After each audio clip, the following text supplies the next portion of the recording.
जय हिंद साथियों, मैं आशा करता हूं कि आप सभी लोग बहुत मस्त होंगे और पढ़ाई में व्यस्त होंगे। मैं इस समय एसएससी सीजीएल टायर 2 का एग्ज़ाम देकर अपने गांव आया हुआ हूं।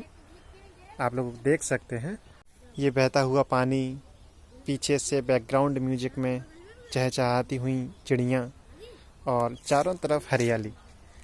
ये एक अलग ही सुकून देता है मन को अंदर से, है ना। इसी के साथ साथ हम लोगों को एक कंफर्ट जॉब भी चाहिए, जो कि बहुत ज़रूरी भी है लाइफ में, है ना।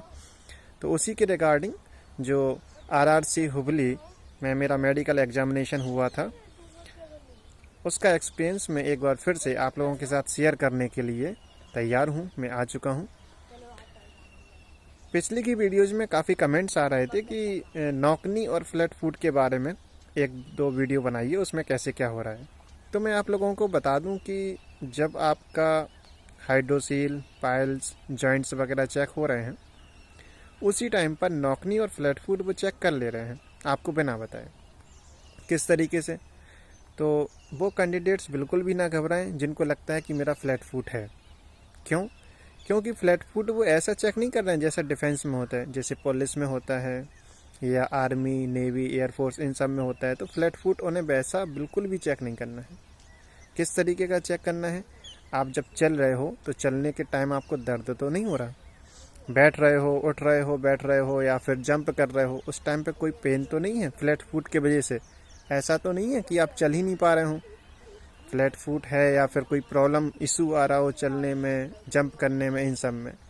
अगर ये नहीं है तो उन्होंने चेक कर लिया कि आपको कोई इशू नहीं है, कोई प्रॉब्लम नहीं है, मेडिकल एग्जामिनेशन में आप फिट हैं।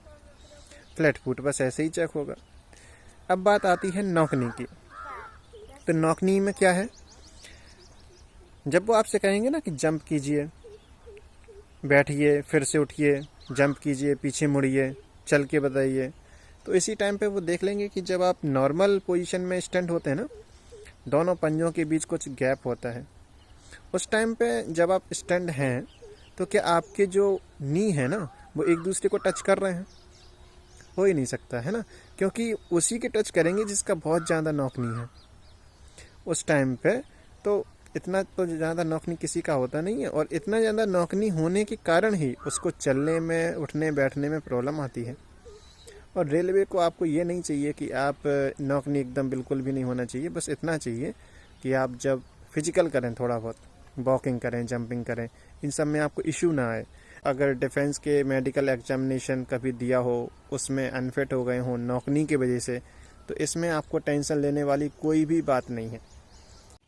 नौकनी में चेक करने के लिए कि डॉक्टर नौकनी कैसे चेक कर रहे हैं, अगर आप इस तरीके से खड़े हुए हो, लाइक दिस, इतना पंजों के बीच में आपके इतना गैप है, और फिर भी अगर नी आपके टच नहीं हो रहे हैं, इट मीन्स आपको नौकनी नहीं है। डिफेंस एग्जामिनेशन में क्या होता है कि ये पंजे एकदम टच हुए होते हैं। उस टाइम पे देखते हैं कि ये आपके नीच टच हो रहे हैं एक दूसरे से। अगर हो रहे हैं तो उसको वो मानते हैं कि नौकनी है। जिस तरीके ऐसे ऐसे अगर टच होते हैं तो मानते हैं कि नौकनी है। बट आपको इस तरीके से पंजे मिलाने ही नहीं है। मेरे तो ऐसे भी नहीं होते हैं। आपको पंजों को दूर करना है और फिर वो देख लेंगे कि हाँ, बहुत ही मतलब थोड़ा सा गैप है यहाँ पर नीज में, तो फिर वो आपको नौकनी में काउंट नहीं करेंगे। किसी के पैर अगर इस तरीके के हैं, ऐसे ऑलरेडी टच हो रहे हैं, फिर ये नौकनी होगी। और अगर इतना टच हो भी रहा है ना, तो उसे चलने में, दौड़ने में प्रॉब्लम होगी, फिर वो रनिंग करके आ ही नहीं पाएगा। आप रनिंग करके क्वालिफाइड हैं, इट मीन्स आपको नौकनी नहीं है। फ्लैट फुट की बात करते हैं। तो जैसे कि फ्लैट फुट डिफेंस में चेक होता है ना, पानी में भीगने के बाद फिर पैर आपसे रखवाते हैं तो देखते हैं कि पूरा पैर बन रहा है या नहीं। तो ऐसा रेलवे के मेडिकल में आपसे नहीं करवाएंगे। आपको बस ये देख लेना है कि आप जब जंप वगैरह करेंगे या फिर जो भी एक्टिविटी वो करवाएं, उन एक्टिविटी में आपको प्रॉब्लम नहीं होगी, इट मीन्स आप फिट हैं। जय हिंद दोस्तों, मिलते हैं नेक्स्ट वीडियो में।